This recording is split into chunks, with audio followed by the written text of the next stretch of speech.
Dear rockers, कैसे हो आप सभी। तो आज हम देखने वाले हैं सिंपली इररेसिस्टिबल। तो कहानी की शुरुआत अमांडा नाम की एक खूबसूरत लड़की से होती है। रोज की तरह अमांडा सुबह सुबह लोकल मार्केट जाती है, जहाँ पर हम नोटिस करते हैं कि अमांडा सभी को और सारे लोग अमांडा को बड़े अच्छे से पहचानते हैं। तो मार्केट में अभी नाम के एक सब्जी वाले का बेटा चार्ली वो मिल जाता है। वो कुछ महीनों के बाद शहर में वापस आया होता है, इसीलिए वो अमांडा से मिलके कहता है कि सुना है तुम्हारा रेस्टोरेंट बंद होने वाला है। सच बताऊं तो मुझे तुम्हारे लिए बहुत ही बुरा लग रहा है। अब तुम क्या करोगी। बेचारी अमांडा का मुंह बन जाता है, मगर फिर भी वो स्माइल करते हुए कहती है कि बिजनेस इन दिनों मंदा चल रहा है, लेकिन हम बंद नहीं कर रहे, धीरे धीरे सब ट्रैक पे आ जाएगा। इसके बाद अमांडा की नजर पड़ती है एक ब्लैक सूट बूट वाले हैंडसम आदमी पे, जो कि अपने साथ एक शेफ की टीम को लेकर आया होता है मार्केटिंग करने के लिए। ये चीज अमांडा को बड़ी अजीब लगती है। तभी एक सूट बूट वाला बंदा अमांडा से कहता है कि चलो अच्छा हुआ तुम्हारी नजर ने उसे ढूंढ ही लिया। अमांडा कहती है एक्सक्यूज मी, आप हो कौन, मैंने आपको तो पहले यहाँ कभी नहीं देखा। तो वो व्हाइट सूट वाला आदमी कहता है मेरा नाम गिनी और रैली है, मतलब तभी दिखता हूँ जब जरूरत हो। खैर वो सब छोड़ो, मेरे पास ये देखो तुम्हारे लिए क्या है, पिकेटोस क्रैब, ये बहुत ही शानदार है। अमांडा कहती है मुझे तो क्रैब बनाना आता ही नहीं, तो मैं क्या करूंगी इसका। कहकर वो आगे बढ़ जाती है, पर आगे फिर से उसे गिनी मिल जाता है और कहता है कि देखो मैं तुम्हारी मॉम का फ्रेंड हूँ और उन्होंने मुझसे कहा है कि मैं तुम्हें क्रैब्स दूं। अमांडा कहती है पर मेरी मॉम की तो मौत हो चुकी है। तो गिनी कहता है तो क्या हो गया, उनकी विश तो मैं पूरी कर ही सकता हूँ। तो अमांडा उससे क्रैब्स खरीदने को तैयार हो जाती है, मगर उन क्रैब्स में से एक क्रैब टोकरी से निकलकर भागने लगता है। वो सीधे एक टेबल के नीचे घुस जाता है। तो अमांडा उसको पकड़ने के लिए टेबल के अंदर जाती है और क्रैब पकड़ने की जगह वो उसी सूट बूट वाले आदमी का पैर पकड़ लेती है। इस आदमी का नाम है टॉम। अमांडा कहती है सॉरी, वो क्या है ना तुम्हारे पैंट में कुछ चढ़ रहा था, इसीलिए मैं तो बस इतने में वो क्रैब टॉम के पैर में बाइट कर लेता है, जिसकी वजह से टॉम दर्द के मारे चिल्लाता भी है। अमांडा कहती है ये बड़ा ही शैतान क्रैब है, लेकिन चिंता मत करो, आज हमारे रेस्टोरेंट में लंच बनने वाला है, इसकी शैतानी ज्यादा देर तक नहीं टिकने वाली। इस पे टॉम पूछ बैठता है कि तुम बनाने क्या वाली हो इसका। तो अमांडा को कुछ समझ नहीं आता कि क्या कहे। तभी उसकी नजर एक टैक्सी पे पड़ती है जिसपे नेपोलियन लिखा होता है। तो वो बहाना करके कह देती है वेल मैं तो नेपोलियन क्रैब बनाने वाली हूँ, ये कमाल की डिश है। टॉम को हंसी आ जाती है, कहता है मैं भी न्यू रेस्टोरेंट खोलने वाला हूँ, पर मेरे शेफ मार्केट में पता नहीं कहाँ गुम हो गए हैं, मैं उन्हीं को ढूंढ रहा हूँ वैसे, इसीलिए मैं चलता हूँ अब। वैसे हाँ, तुमसे मिलकर बहुत अच्छा लगा मुझे।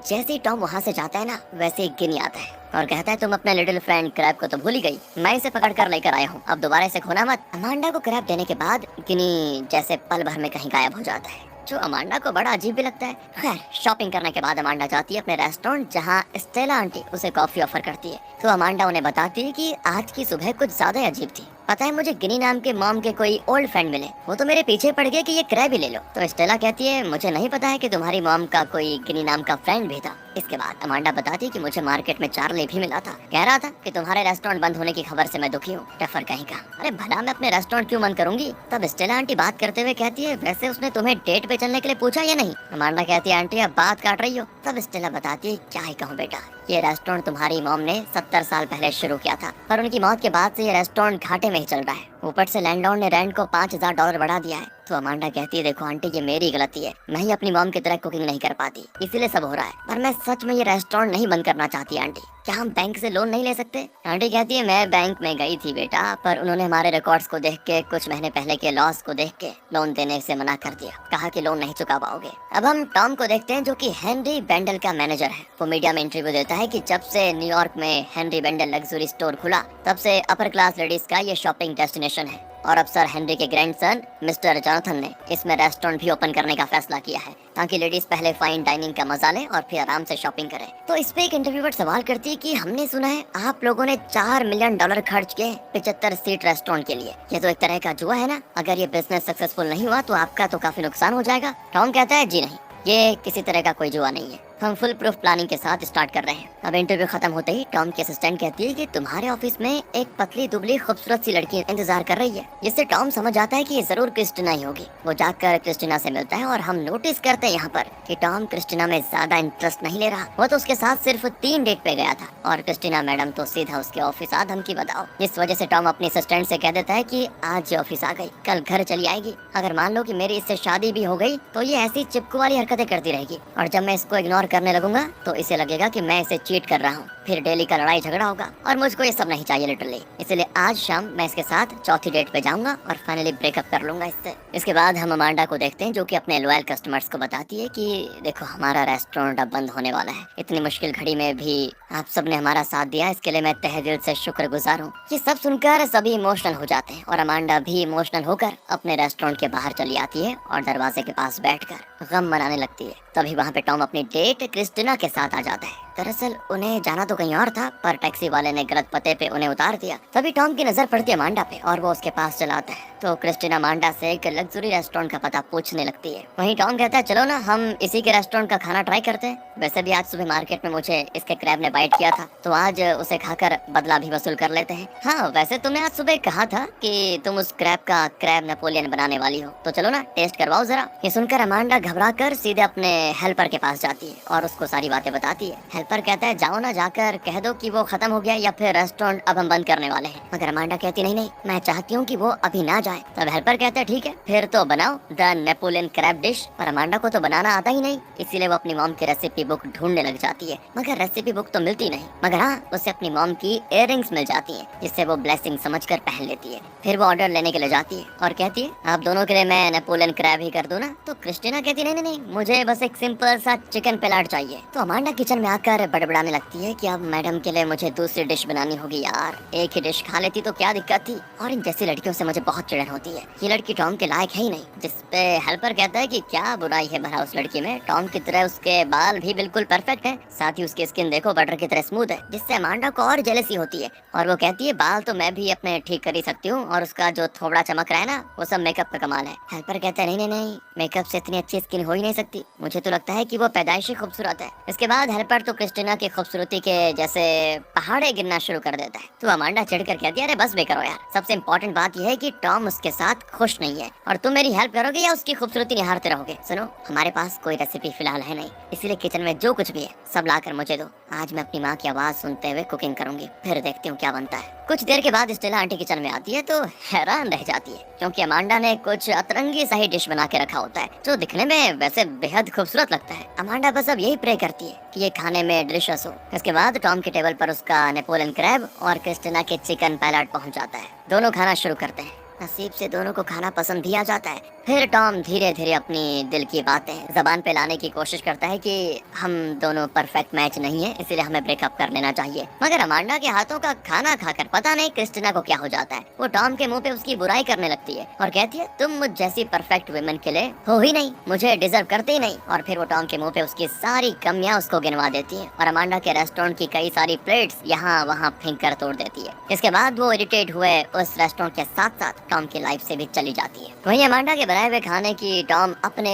दिल से तारीफ करता है और यहाँ जो भी ड्रामा हुआ उसके लिए दिल से माफी भी मांगता है। साथ ही वो अपना कार्ड देते हुए कहता है मैं यहाँ हुए नुकसान की भरपाई करने को तैयार हूँ, उसका बिल मुझे भिजवा देना। तो इसके बाद जब टॉम अपने काम पे जाता है तो बार बार उसके मुंह से क्रैब निकल रहा होता है, क्रैब। उसे वो डिश इतनी ज्यादा पसंद आ गई थी कि वो भूल ही नहीं पाता उसे। फिर अगले दिन की बात है, अमांडा अपने हेल्पर से पूछती है कि मैं प्लेट की शॉपिंग करने जा रही हूँ टॉम के साथ, जरा मेरी हेल्प कर दो ना ड्रेस चूज करने में। तो वो कर भी देते हैं और फिर वो पूछती है अच्छा लड़के हर वक्त क्या सोचते रहते हैं, कार या स्पोर्ट्स की तो मुझे नॉलेज है ही नहीं, मैं टॉम से क्या बातें करूंगी वहाँ। उसके हेल्पर कहता है तुम्हें ऐसा क्यों लगता है कि लड़के हमेशा कार या स्पोर्ट्स के बारे में सोचते होंगे, वो तो हमेशा तो नहीं, लेकिन अगर लड़की दिख जाए तो उसके बारे में डेफिनेटली सोचते ही रहते हैं। मतलब ओवरऑल वो लड़कियों के बारे में सोचते हैं। देखती नहीं हो क्या, लड़के हर कुछ देर में अपने पैंट या बेल्ट को ठीक करते रहते हैं, बालों को ऊपर अच्छे से सेट करते हैं। ये सुनकर अमांडा को बड़ा अजीब लगता है। फिर जब हेनरी बेंडल जाती है तो उसका ध्यान सिर्फ मर्दों पे होता है कि कौन कौन अपनी बेल्ट ठीक कर रहा है। वो सोचती है इसका मतलब लड़के काम या शॉपिंग के दौरान भी लड़कियों के बारे में सोचते रहते हैं जो अपनी बेल्ट और बाल ठीक करते हैं। फिर किसी तरह वो टॉम से मिलती है। टॉम उसे यहाँ देखकर सरप्राइज हो जाता है और वो गलती से अमांडा को यहाँ की रेगुलर कस्टमर समझ लेता है। तब अमांडा क्लियर करती है नहीं नहीं, मैं तो यहाँ अपनी प्लेट्स लेने के लिए आई हूँ जो तुम्हारी गर्लफ्रेंड ने कल तोड़ दिए थे, याद है ना। टॉम कहता है पहली बात कि वो मेरी गर्लफ्रेंड नहीं है और दूसरी बात ये कि मुझे लगा था कि तुम बिल भिजवा दोगी, मैंने ये नहीं सोचा था कि तुम खुद प्लेट लेने के लिए आ जाओगी। पर चलो अच्छा ये तुम आ गई, इसी बहाने हमारा मिलना भी हो जाएगा। तो अब तुम एक काम करो, जाकर अपने पसंद की प्लेट्स खरीद लो और बिल लाकर मुझे दे दो। तो अमांडा कहती है वो क्या है ना, मैं यहाँ पर पहली बार आई हूँ इसलिए मुझे नहीं पता कि प्लेट सेक्शन किधर है। टॉम कहता है कोई नहीं, चलो मैं तुम्हें दिखाता हूँ। और दोस्तों अमांडा यही तो चाहती थी, प्लेट्स खरीदना तो एक बहाना था, असल में वो तो टॉम के साथ टाइम स्पेंड करना चाह रही थी। प्लेट वगैरह खरीदने के बाद अमांडा टॉम को अपने हाथों का बना हुआ डेजर्ट देती है, जिसे टॉम लिफ्ट में खाना शुरू कर देता है और खाते बिल्कुल मदहोश वो जमकर उस खाने की तारीफ करता है और उसे अपने रेस्टोरेंट में लेकर जाता है जहाँ अभी काम चल रहा है। वैसे यानी रेस्टोरेंट स्टार्ट नहीं हुआ, पर हाँ कुछ दिनों में हो जाएगा। अमांडा कहती है जब ये रेस्टोरेंट पूरी तरह से बनकर तैयार हो जाएगा तो बहुत बढ़िया लगेगा, सच बता रही हूँ। तो टॉम कहता है बढ़िया तो तुम्हारे हाथों का ये डेजर्ट था, मुंह में जाते ही ये ऐसे घुल गया कि क्या बताऊं, तुम्हारे हाथों में सच में जादू है। कहते कहते टॉम अमांडा की ओर देखने लगता है और एक दूसरी दुनिया में कहीं खो जाता है, जहाँ वो अमांडा के साथ मस्त डांस कर रहा है। तभी टॉम के बॉस आते हैं और इनको टोकते हैं। वो टॉम को कहते हैं कि तुम यहाँ पर क्या कर रहे हो, क्या तुम वेट्रेस का इंटरव्यू ले रहे हो? तो एक काम करो, अगर ले भी रहे हो तो ये सब छोड़ो, मेरे साथ चलो, मुझे कुछ जरूरी बात करनी है। तब अमांडा भी टॉम की मजबूरी को समझती है और कहती है ठीक है मैं चलती हूँ। अब इसके बाद दोस्तों देखते हैं कि अमांडा के रेस्टोरेंट में भी बहुत सारे लोग आना शुरू कर देते हैं, क्योंकि कुछ तो चमत्कार हुआ था। अमांडा के हाथों का खाना सभी को बेहद पसंद आ जाता है, जिससे अमांडा बड़ी खुश भी होती है। वो तो अपने कस्टमर्स को बढ़िया बढ़िया खाना खिलाकर बिजी होती है और यहाँ टॉम का हाल बेहाल होता है। उसे हर वक्त बस अमांडा और उसके हाथ के बने खाने की याद सताती रहती है। उसका मतलब अपने काम में बिल्कुल भी मन नहीं लगता। तो एक रात की बात है, अमांडा अपनी हेल्पर से कहती है आज रात हमने 100 लोगों को डिनर सर्व किया। जिसपे हेल्पर कहता है कि लगता है रेस्टोरेंट बंद होने के डर से तुमने कुछ ज्यादा ही मोटिवेट कर दिया खुद को। तुम जिस तरह से कुकिंग कर रही हो ना, वैसा पहले कभी नहीं किया तुमने। ठीक है मैं भी चलता हूँ, रात काफी हो गई है। हेल्पर के जाने के बाद जब अमांडा अपने रेस्टोरेंट को लॉक करके घर जाने के लिए निकलती है तो उसे रेस्टोरेंट के बाहर टॉम हाथों में वनीला ऑर्किड्स फ्लावर का गमला लिए हुए दिख जाता है। अब उसको इतनी रात यहाँ देखकर काफी सरप्राइज हो जाती है। फिर बताती भी है कि पता है मेरा रेस्टोरेंट आजकल काफी बिजी चल रहा है, मैं बस अपने घर ही जा पाती हूँ और वहाँ से यहाँ आ पाती हूँ, क्योंकि टाइम ही नहीं मिलता कुछ और करने का। तो टॉम कहता है चलो ना मैं तुम्हारे घर तक तुम्हें कंपनी दे देता हूँ। फिर ये लोग 2-4 कदम ही चलते हैं तो अमांडा कहती है मुझे मेरे घर तक कंपनी देने के लिए शुक्रिया। दरअसल दोस्तों उसका घर और रेस्टोरेंट अटैच्ड ही है। ये जानकर टॉम हंसने भी लगता है और कहता है अगर ऐसी बात है तो क्या मुझे एक और डेजर्ट ट्रीट मिल सकता है? तब अमांडा फिर से अपना रेस्टोरेंट ओपन करती है और खास टॉम के लिए। फिर वो उसके लाए हुए वनीला की पंखुड़ियाँ डेजर्ट में बनाना शुरू करती है और कुछ ही देर में पूरा रेस्टोरेंट एक ब्यूटीफुल खुशबू से भर जाता है। और ये प्लेजेंट स्मेल से टॉम कुछ ज्यादा ही रोमांटिक वाली फीलिंग्स में आ जाता है। वो अमांडा को किस वगैरह करने लगता है और फिर दोनों के बीच क्या होता है उसमें अगर हम इंटरफेयर नहीं करें तो बढ़िया है। वेल, अगले दिन की बात है। टॉम को जैसे वनीला फ्लेवर से प्यार हो जाता है। वो अपने रेस्टोरेंट को वनीला ऑर्किड्स फ्लावर से भर देने को कह देता है, जिसपे उसका जूनियर कहता है कि हमने तो 200 रोजेस मंगवा के ऑलरेडी रखे हुए हैं, उसका क्या करना है? टॉम कहता है मुझे उतना नहीं पता, पर मैं चाहता हूँ कि ये जगह सिर्फ वनीला की तरह ही महके। तभी कहीं से तो टॉम को अमांडा के हाथों के डेजर्ट की वो स्मेल आने लगती है और वो पागलों की तरह अपने पूरे स्टोर में सबसे पूछने लगता है कि क्या आपके पास खाने की कोई चीज है? ऐसे पूछते पूछते वो एक 70 साल की बूढ़ी औरत के पास पहुँच जाता है, जो की यहाँ पे शॉपिंग करने आई है। उसके हाथों में अमांडा के रेस्टोरेंट का बॉक्स होता है, जिसको देखकर टॉम कहना शुरू कर देता है कि हमारे स्टोर में एक न्यू पॉलिसी आई है कि आप बाहर का खाना यहाँ नहीं ला सकते, चूहे वगैरह परेशान करते हैं, इसीलिए ये पैकेट मुझे दे दीजिए। कहकर वो जल्दी से अपने ऑफिस में जाता है दोस्तों, जहाँ उसकी असिस्टेंट उस बॉक्स में से एक पीस एक्लेट्स ले लेती है। टॉम तो भड़क जाता है क्योंकि वो अपना फूड शेयर करना नहीं चाहता, मगर उसके असिस्टेंट जब वो एक्लेट्स खाती है तो वो भी मदहोश और पूछने लगती है ये कहाँ से मिला तुम्हें, इतना डिलीशियस, मैंने आज तक कभी नहीं खाया। इस पर टॉम उसको अमांडा के बारे में बताता है, साथ ही वो अपने बदले में बर्ताव के बारे में भी बताता है कि मैं जब अमांडा के साथ होता हूँ ना तो ऐसा लगता है जैसे किसी अलग ही दुनिया में हूँ। यार उसमें कुछ तो बात है जो बाकी लड़कियों में नहीं है। अमांडा ब्यूटीफुल है, स्मार्ट है, हंसी मजाक भी अच्छा कर लेती है और खाना तो आहा लाजवाब, आदमी अपना हाथ चाटते रह जाए। जबकि देखो ना मुझे डेजर्ट पसंद भी नहीं होता, मगर उसके हाथों के डेजर्ट के लिए मैं कुछ भी करने को तैयार हूँ। मैं आज ही शाम को काम खत्म के बाद अमांडा से मिलने जाऊंगा और उससे पूछूंगा कि ये सब मेरे साथ ही क्यों हो रहा है। तभी असिस्टेंट को उसका बॉस बुलावा भेजता है और टॉम के असिस्टेंट अपने एक जूनियर को कॉल करके कहती है तुम अभी साउदर्न क्रॉस नाम के रेस्टोरेंट जाओ और वहाँ से जितनी हो सके उतनी एक्लेट्स को लेकर आओ, क्योंकि मेरा इससे मन नहीं भर रहा। फिर जैसे वो उसे मिल जाता है ना, वो सीधा जाती है अपने इस स्टोर के मालिक मिस्टर जोनाथन के पास और उसे वो एक्लेट्स खिलाती है। जोनाथन को भी वो इतनी पसंद आ जाती है कि वो एक्लेट्स के साथ साथ अना को भी खाने लगता है, मतलब किस वगैरह करने लगता है, जो कि अना कब से जा रही थी। फिर रात में अमांडा से मिलने टॉम उसके रेस्टोरेंट जाता है, जहाँ रेस्टोरेंट तो खचाखच भरा हुआ है। इसलिए अमांडा कहती है थोड़ा टाइम लगेगा अभी तो। वो जल्दी जल्दी ढेर सारा अलग अलग तरह का फूड आइटम बनाकर अपने कस्टमर्स के टेबल पर भिजवाती है और सारे कस्टमर्स खुश होकर ही अमांडा के यहाँ पर आ रहे थे। फिर जब रेस्टोरेंट में कोई नहीं बचता तो आराम से अमांडा और टॉम साथ बैठकर डिनर करते हैं और इस दौरान वो कहता है तुम एक अमेजिंग कुक हो, कहाँ से सीखा इतना बेहतरीन खाना पकाना? अमांडा कहती है सच पूछो तो पिछले हफ्ते तक मुझे कुछ भी बनाना नहीं आता था, लेकिन फिर एक दिन पता नहीं क्या हुआ मैं अच्छा खाना बनाने लग गई। टॉम कहता है तुम्हारी इस बात पे तो मुझे यकीन नहीं हो रहा, सच बताऊं, देखो ये कोई जादू वादू नहीं है, बल्कि तुम सच में टैलेंटेड हो। फिर बातों ही बातों में ये दोनों रोमांटिक हो जाते हैं। इसके बाद जैसे ये दोनों किस करना शुरू करते हैं तो ऐसा लगता है जैसे ये हवा में उड़ रहे हो, पर कुछ देर के बाद जब ये सीलिंग से जाकर टकराते हैं तब इनको रियलाइज होता है कि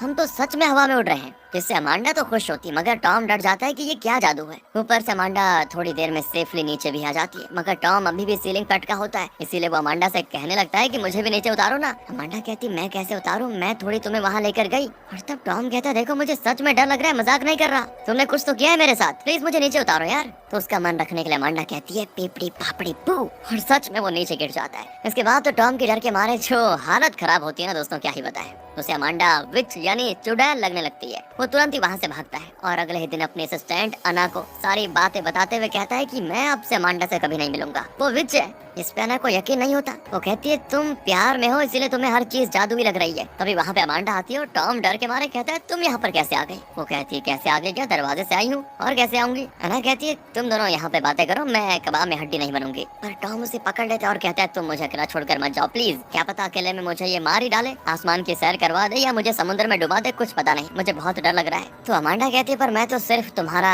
वॉलेट लौटाने के लिए आई थी जो तुम कल गलती से मेरे रेस्टोरेंट में भूल गए थे। और तभी यहाँ गुस्से में टॉम का शेफ आता है और कहता है मेरा चाकू तुम लोगों ने पता नहीं कहाँ भुला दिया, मैं बिना अपने चाकू से काम नहीं करूंगा। शेफ गुस्से में अपनी जॉब उसी वक्त छोड़कर चला जाता है। हालांकि टॉम उसको रोकने की कोशिश भी करता है, मगर वो कहता है कि मैं तुम्हारे ऑर्डिनरी चाकू पे थूकता हूँ, तुम्हारे रेस्टोरेंट पे थूकता हूँ और तुम पे भी।